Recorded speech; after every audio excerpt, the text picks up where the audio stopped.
Welcome everyone to AskGAOLive, the Government Accountability Office's live chat streaming program. Thank you so much for taking the time to tune in and join us today. My name is Sarah Kazmarek. I'm in our Office of Public Affairs. I'm joined today by Greg Wilshusen, a director in our Information Technology team. Thanks so much for joining us today. Thank you for having me, Sarah. We're going to be talking today about federal information security and GAO's recent work on that. Greg's team recently led a report looking into this, and that report you can find on our website, GAO.gov. You can look for it under Reports and Testimonies by looking for the report GAO-13-776. So again, you can find it under Reports and Testimonies, or you can search for it searching for GAO-13-776. To send in your questions today, you can send them in via email. We've already gotten a few emails already. The email address is askGAOLive@gao.gov. So please do send in your questions and your thoughts, and we'll do our best to get you a response today. Also, if you're on social media, you can send in your questions on Twitter using the hashtag AskGAOLive. So we'll be keeping an eye out for your tweets and your emails and doing our best to get you a response today. So to get us started, Greg, could you give us a bit of an intro on yourself and your work at GAO? Sure, thank you, Sarah. I'm the GAO's Director for Information Security Issues, and in this capacity, I have the honor and privilege of leading a group of IT analysts and specialists in reviewing matters related to federal information security, privacy of personal information, and critical infrastructure protection as it relates to cyber matters.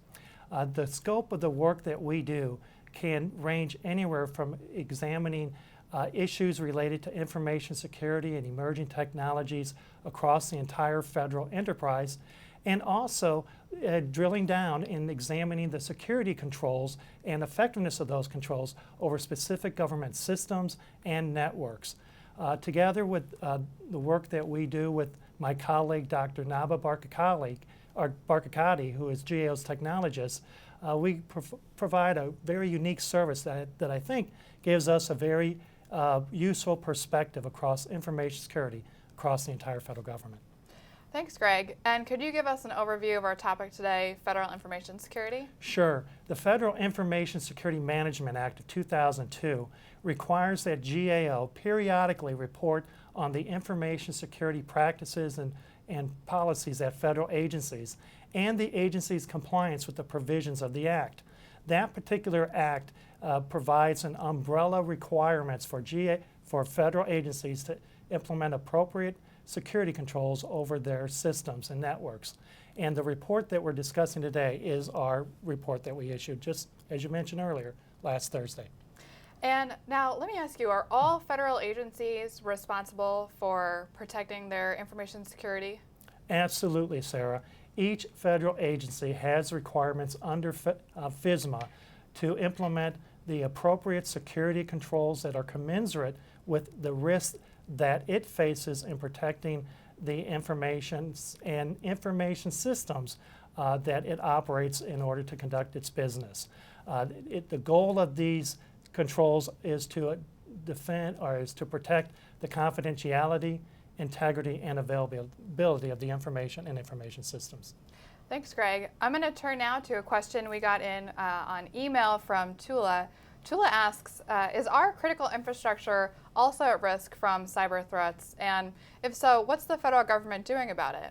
That's a great question, Tula. Indeed, our critical infrastructure is subject to similar cybersecurity threats over the operations of those infrastructures. And the critical infrastructures are those assets and key resources that are so essential to our being that their corruption or disruption could have an adverse effect on our national security and economic prosperity. Critical infrastructures include, for example, for those who may not know it, could be, for example, water distribution systems, our communications networks, as well as our financial and banking industries. One of the things that's very important to remember in this area is that most of the critical infrastructure is in fact owned by the private sector. And so even though the federal government doesn't necessarily have direct ownership, it does have a role in helping to assist private sector owners and operators in protecting the cybersecurity of those critical infrastructures. Now, that's a great point about how this is not only federal, but also private sector as well. So for people who are working in the area of federal information security, what are some of the key things that they need to know? Well, with respect to federal information security, individuals need to know what are the risks, what are the threats to their systems and to their networks. And so in order to do that, they need to conduct a threat assessment and then determine what appropriate controls are needed to protect the confidentiality, integrity, and availability against those threats. And so it is quite important for agencies to be up to date on those risks and to implement the appropriate security controls to mitigate them to a manageable level. One thing that's important to remember is we're not looking at, and agencies are not responsible for eliminating all risk, but rather to manage it. That's a really good point. And I'm going to go now to our next question from Andy over email. Andy asks, the report states that information security incidents continue to rise. What's the cause of this increase? That's a good question, Andy. And in fact, we have a bar chart that shows the rise that we included in our report. As the bar chart shows, the number of incidents that increased for over the last 6 years increased from about 5,500 to over 48,000 incidents. That's an increase of 782% over that period. There are a number of reasons why this incident is being reported by federal agencies. And I might say that these are the incidents that have been reported. It does not include incidents that have not been reported by the agencies. But the increase can be due in part due to better reporting on the part of the agencies. As you mentioned, the chart shows, starting in 2006, there was this significant security incident at the Department of Veterans Affairs, which exposed the personally identifiable information of over 26 million veterans. Since that time, agencies have put an increased emphasis on reporting incidents to U.S. CERT, as is required by federal policy. It also can reflect better detection techniques on the part of the federal agencies in identifying when incidents occur so they can take the appropriate action and then to report them. But it also indicates that there is still and remains a very active threat environment in which agencies need to guard against and to protect against. Finally, it also shows that agencies' practices and systems are vulnerable to these types of incidents. And so it's really a combination of factors that shows to this or leads to this reported increase of security incidents. Thanks, Greg. And I'm going to go right to our next question from My over email because it really ties into this concern. My asks, if the federal government, with all of its resources, has a difficult time protecting its computer systems, how can I be expected to effectively protect my own computer system? And what advice would you have for her? That's a great question, My, and perhaps one that many of our viewers may have. Indeed, the same types of security threats and cyber threats that afflict federal agencies can also affect your use of the internet and systems. And so it's important that you as an individual take a number of key steps to help minimize the risks that you face in using the internet and your computer systems. One, you should always use complex, detailed passwords that would be difficult for an individual or someone to guess what it is. Second, you should always keep your operating system versions, your anti-software or antivirus software, and patches up to date on your computer systems.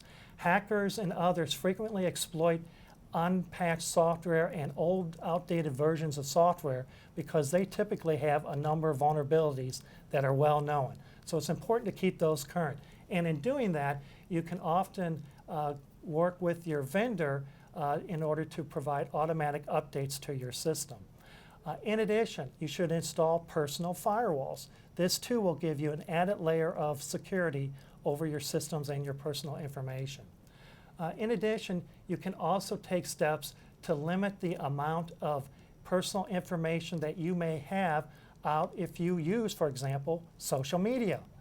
Social media sites are often trolled by attackers wanting to identify potential targets and victims, and they can use the information that you provide on there to their advantage.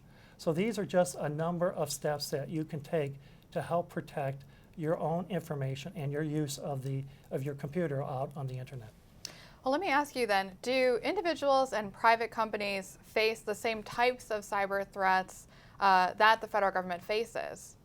Well, indeed, many of the threats that the federal government faces comes from a number of different sources, to include foreign governments or national state entities, but also hackers and insiders, as well as hacktivists, and certainly organized criminal groups.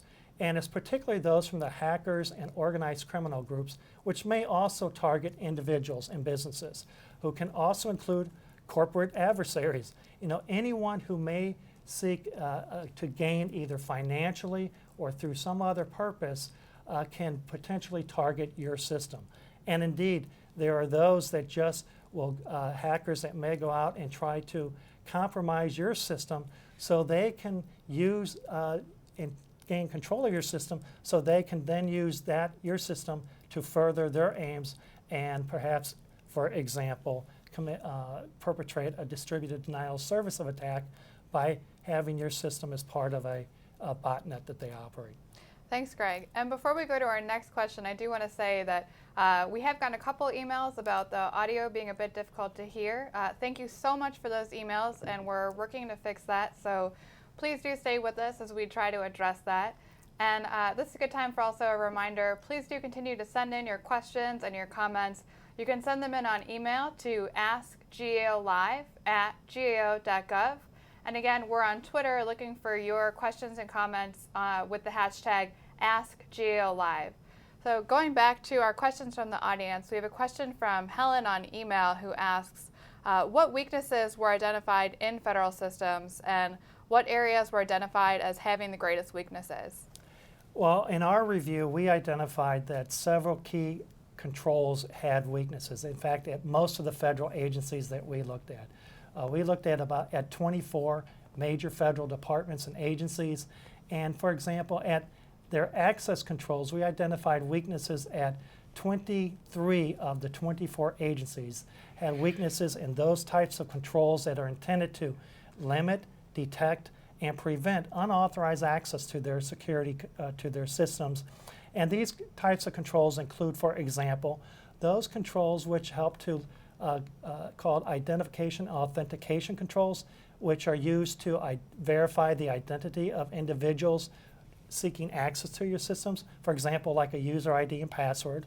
In addition, border protection controls. These would be the firewalls and routers and servers that help to protect against traffic coming in from the internet and only limit that traffic to what is authorized, and as well as traffic exiting the internal networks going out to the internet. In addition, physical security was another area where many agencies had weaknesses in limiting access to computer resources. By limiting and restricting physical access to critical IT resources, agencies can take steps to better protect their information. Another key control that we found numerous weaknesses, in fact all 24 of the federal agencies reviewed, dealt with configuration management.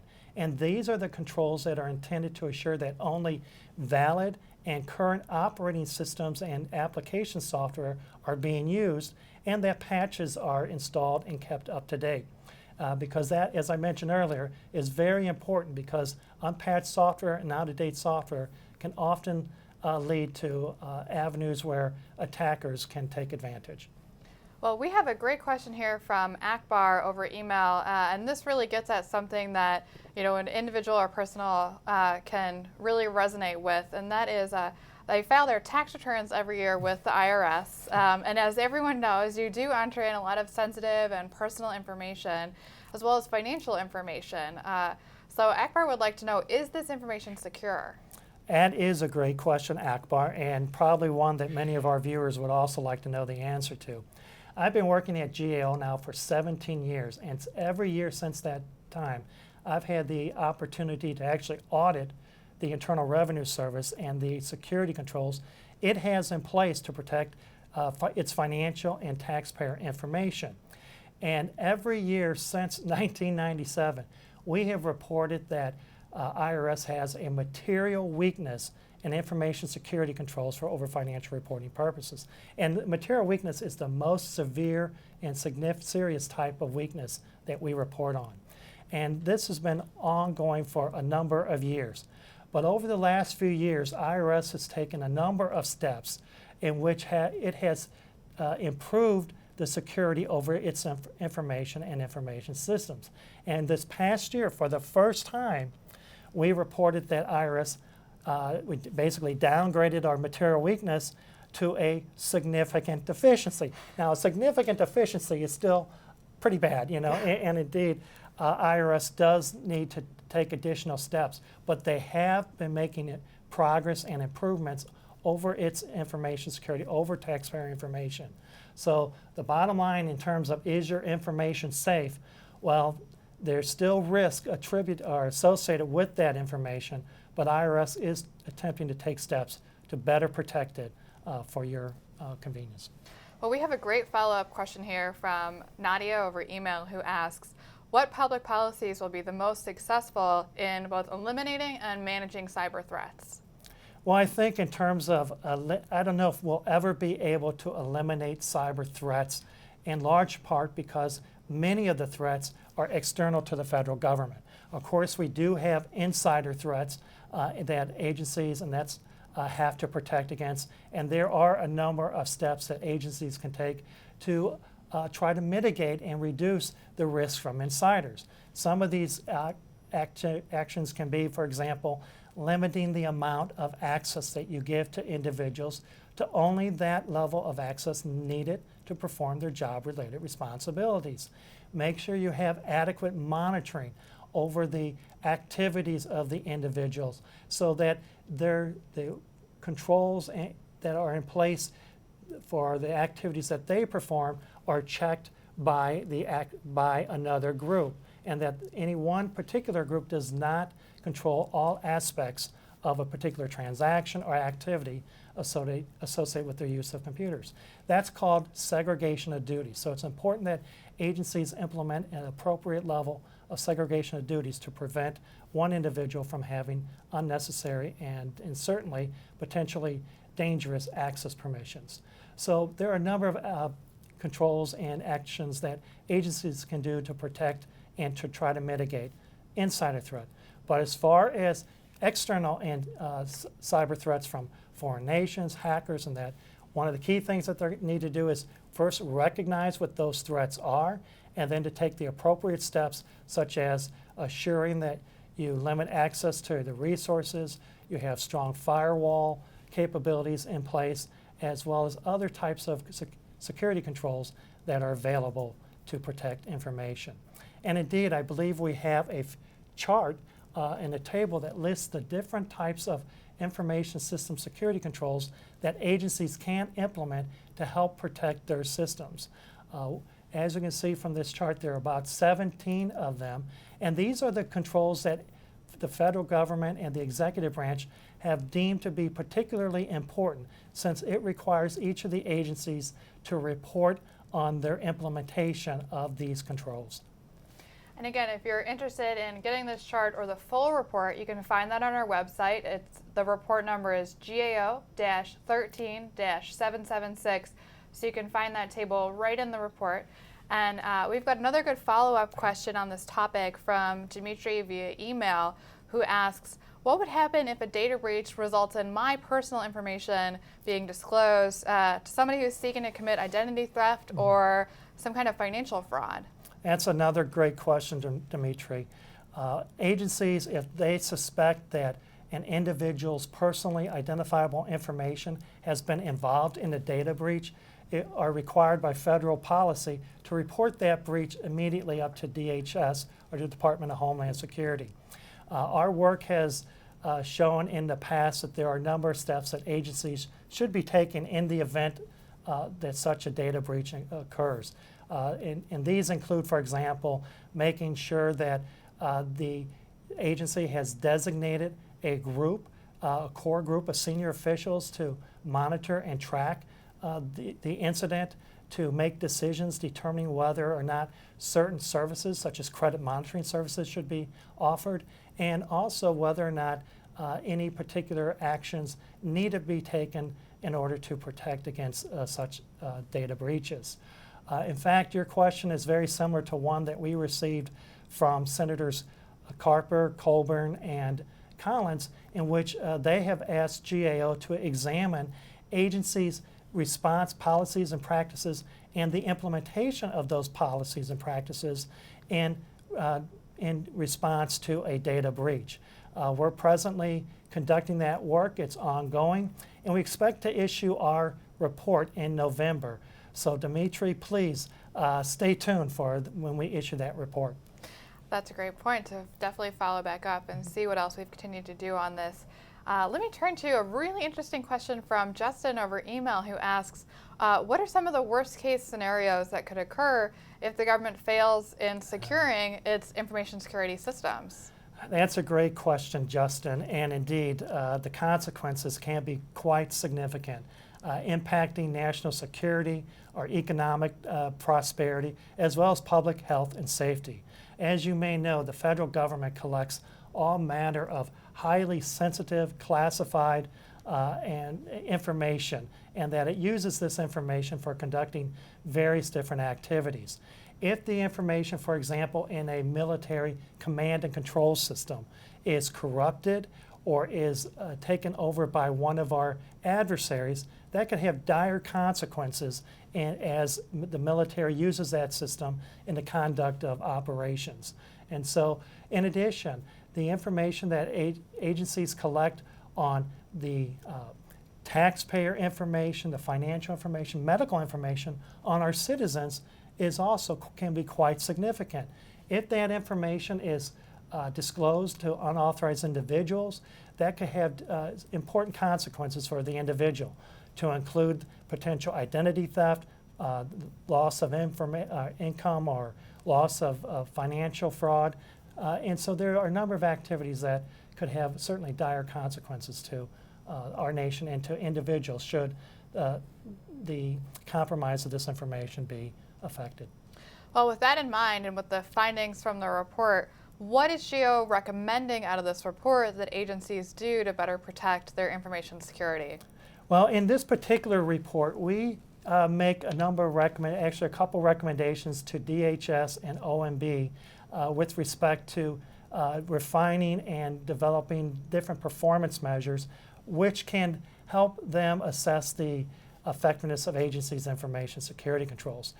Indeed, in our prior reports, we have issued hundreds, in fact, thousands of recommendations to federal agencies with the very specific technical and procedural type recommendations to improve their security controls.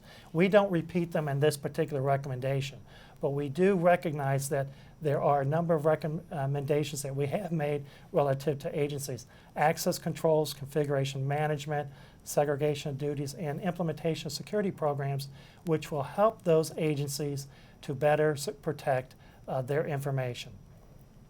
Well, Ruth asks over email, this report talks about agencies can automatically monitor computer systems and vulnerabilities. So do you think this is one way that the federal government could help address some of the weaknesses in the system? Yeah, that is a good question, Ruth.